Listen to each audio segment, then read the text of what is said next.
Let's go. Let's go. We driving across road. No, cross track.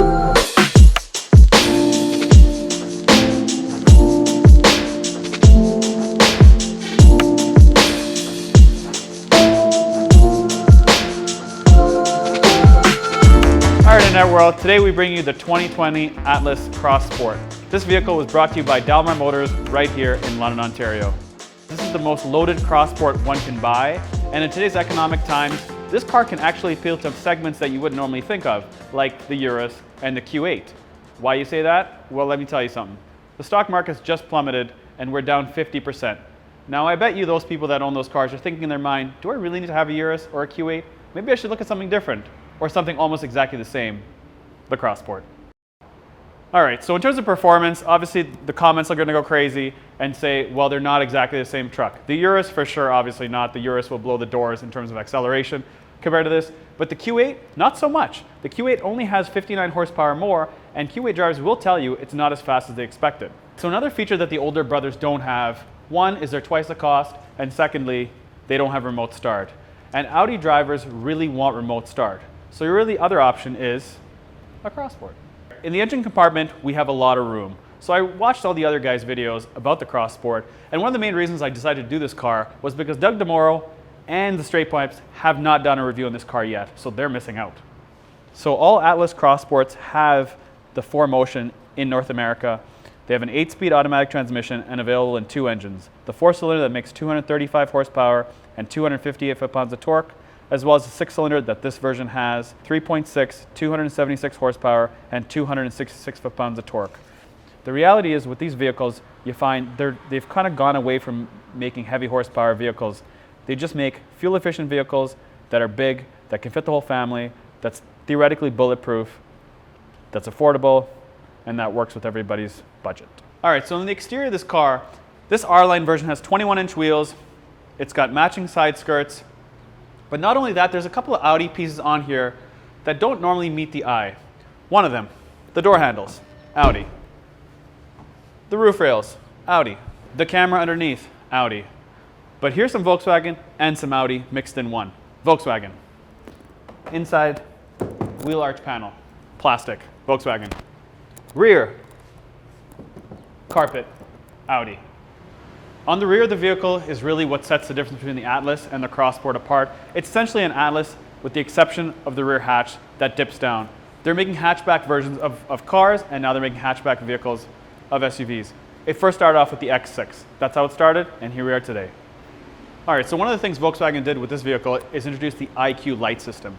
And what that essentially is a front headlight, matrix headlight, that essentially will have LED diodes in it that will adjust this lighting based on conditions. So the faster you go in an open, dark area, they'll be fully open. When cars are pulling towards you, they'll cut off certain diodes so it doesn't reflect off signs, that kind of stuff.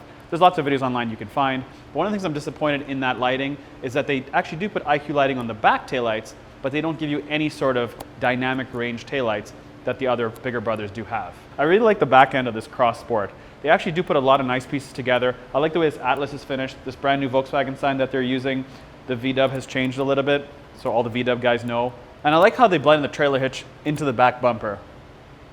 And for all my haters, obviously we all hate the fake exhaust tips, but this is the world we live in today. No third row, no problem. There's enough room back here to fit all the stuff you'll ever need. So just like the Q7 and the Q8, this has really long back doors. And this is where the Cross Sport will get some slack in the quality of the plastic in the doors. There's a lot of hate on the internet about the plastic, but at the end of the day, who's sitting in the back? It's the kids, and the kids are going to destroy it anyways. So do you want them kicking the back of your Q8, or do you want them kicking the back of your Cross Sport? All right, so there's a ton of backseat room here. There is so much space. Not to mention, as I talked about it, but these things recline, so I keep doing one of these. In fact, forward and backward, forward and backward. This is not available in a Q8. This is a full reclinable rear seat. There's 2 USBs in the back here. There's a full-out plug that you can plug something in. You don't have to get an inverter. It's got heated back seats on the outer seats. Obviously, nobody's got the middle ones yet for Volkswagen or Audi. But it's good. All right, so first impressions on the interior. First things first, the steering wheel. It's a small, nimble steering wheel, and it's got perforations on the sides and full leather top and bottom. It's small, it's easy. All the buttons are fully laid out. The seats are wider than I'm expecting, but then again, it's designed for the North American market, which just likes bigger is better. The virtual cockpit is very similar to what Audi has. This is a little bit more squared out. The sound system is very bassy. There's a lot of bass coming through the sound system, but everything else nowadays has pretty much the same options you can buy. It's not like back in the day where one brand had something different than the other. This thing has everything. It's got cross traffic alert, rear 360 cameras, it's got park assist, it's got lane assist, it's got all the assists that you need. There's nothing more that you need out of a vehicle today. Yeah, sure, it doesn't have some of the top end tech that some of the more expensive cars have, but at the end of the day, most people don't even use that tech until it's been in our system for a couple years. One of the other major advantages I noticed on the inside of the cabin is the amount of space that you have for storage. The Q8 doesn't have a lot of storage. The Q7 doesn't have a lot of storage. The Urus doesn't have a lot of storage, but this has a lot of storage. So one of the things I really like about this thing, I don't know if this actually makes a difference or not, and it's hard to tell because it's dry out, but there's a toggle down here that basically toggles between snow, eco, off-road, and off-road custom, which looks like a mountain. Now, just having this little piece here makes consumers feel like they're actually making a difference. That if it is snowing outside, they'll put it in snow and actually think that it's going to make a huge difference. And that's really good to have, because in some of the higher end stuff, they don't have it. So people aren't sure if they're supposed to put in a different mode or if the four-wheel drive is on. But this just makes that difference. And this is very Jeep Cherokee-like. All right, so what Volkswagen did here, they did a great job on the infotainment. It's an 8-inch screen. It's got Android Auto, Apple CarPlay, and Mirror Link, which is awesome that it's just displayed right there, very easy for you to see. So you can just hit the app, and then you can connect. So welcome to App Connect. Please connect to USB, or you can do Bluetooth, and you can connect it that way. Just very easy to use. All right, so I'm getting ready to drive this Cross Sport.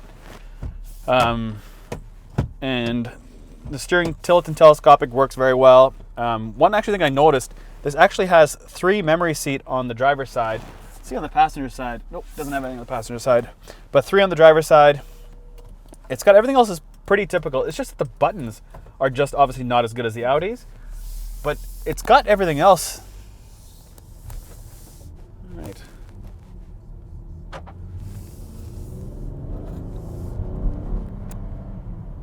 It's got enough power. That's off the line, so I'm just in a little subdivision here. I'm going to pull out. The steering wheel is really nice. This has a flat bottom steering wheel. It's not a fully flat one, but it's flat enough. It's not like some of the Audis that really pitch out this way. It's more rounded a little bit, but it's a really nice steering wheel. And, you know, I mean, for $50,000, it's kind of hard to make everything amazing.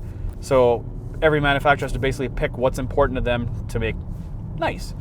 And this drives very well. Like, it's very comfortable. Doing 60 kilometers an hour or 40 miles, and it's very comfortable. So we're filming on a GoPro. This is the first time we've done this.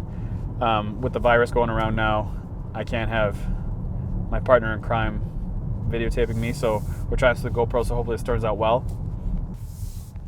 So in order to build a car for the masses, you kind of have to fit every single box, and some stuff isn't obviously done extremely well. So manufacturers really have to figure out where they're putting their money. So there's certain things as I look around in the vehicle now, some of the trims are just really like fake looking, but that's not from Volkswagen. That's basically across the board. So this has what it looks like a leather wrapped dash with some stitching in it. Well, it's not leather. It's like rubberized, and there is stitching, but it's not really stitching. It's stitching, but not stitching. So it visually looks like it, and it looks like it's all pieced together, but when you really touch and look at it, it's not there. And obviously because of the money, at $50,000, what do you kind of expect? So they put the money where they feel that is important. And for me, when I look at it, the space is huge. They've spent lots of money in the suspension because this rides very well. So I'm just trying to attack some of the bumps here, and it's solid. So this is what you kind of want out of a German vehicle. You want the solidness. Even though it has nothing to do with really Germany. It's built in Chattanooga, Tennessee. How many German parts are in it? Really, who knows? Everything's built all over the world anyways. But the things that you think about when you buy a German vehicle is solidness, which you get. They're sort of blending in some of the North American thought processes, which is just big and bulky. As I said, there's storage like crazy in this vehicle. This doesn't even compare. There's no comparison to getting a Q8 and comparing this in storage. This has storage everywhere. There's storage on the top here. There's storage. There's a ton of storage where the USBs are, and there's 5 USBs in this vehicle. As I said, you can plug your phone in the front here, in the back there. The display is very easy to use. But really the drive, I mean, that's really what this comes down to. And I'm more of a driver, so for me it's the drive. And the seats are comfortable. So let me just see if there's lumbar. Yeah, the lumbar's good. Yeah, so if you get the lumbar right, well, another thing I noticed, because the car's squished a little bit, it's probably 1 or 2 inches shorter than the actual Atlas. So this windshield does feel a little bit squished, which makes me feel a little bit more race car-like, because it's not a huge steering wheel, but then that totally throws it out of the door when I see this massive hood that stretches forever. So I can see a lot of hood here. All right, so I'm used to reviewing Audis, and I'll tell you some of the takeaways I'm getting now. So I've been in the car for about 5 minutes driving it, and at first glance, yeah, the plastics and some of the stitch dash rubberized stuff initially bothered me. But as I drive it, there's certain subconscious things that Volkswagen has done to sort of pull me away from looking at those things. So one, as I mentioned, the steering wheel. But 2 other things that just kind of picked up now is the pedals. The pedals are Audi pedals. The headliner, it's an Audi headliner. This is definitely an Audi headliner. The padding is exactly like Audi is. Now remember, I've been with Audi for 17 years, so I know Audi's in and out. And I know these pedals. And my foot knows these pedals. And my hand knows this. Because there's no oh shit handles here. So I basically do this a lot in the Audis, and this is exactly the same. Now, the visor is not an Audi, but this is. So it's strange what they do to subconsciously make you feel that these are luxury vehicles on the Audi side. And on this side, this makes you feel like there's a lot of luxury in here. All right, so I'm gonna test the acceleration. This is a 3.6 liter, as I talked about. So I'm gonna basically pin it.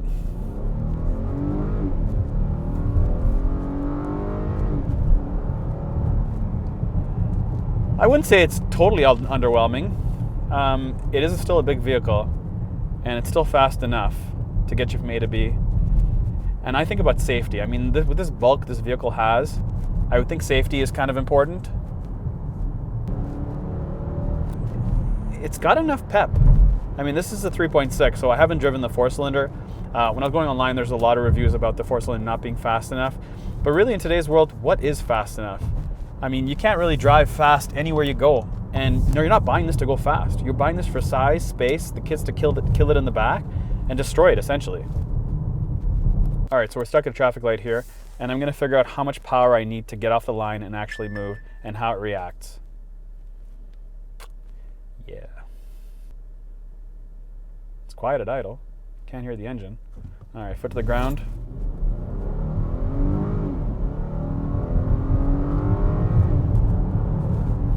Plenty. It's plenty. You don't need much more than this, to be honest. But at the same time, if you wanted more, you can't get it. So really, you're stuck with it.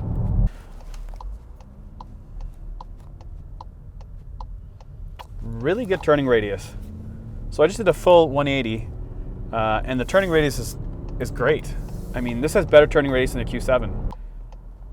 I like how when you're just pulling with the car in front of you, it visually shows you on the screen a car and a big bubble around it. All right, so after driving this car for about 10 minutes, at the end of the day, do I know I'm in an Audi? Almost. Am I in an Audi? No. But I'm not in a cheap Volkswagen that people are commenting online about. There is actually a lot of value to this vehicle, space being one of them, the fact it's very smooth, and it gives you all the tech you need in today's world. So I hope you liked this video.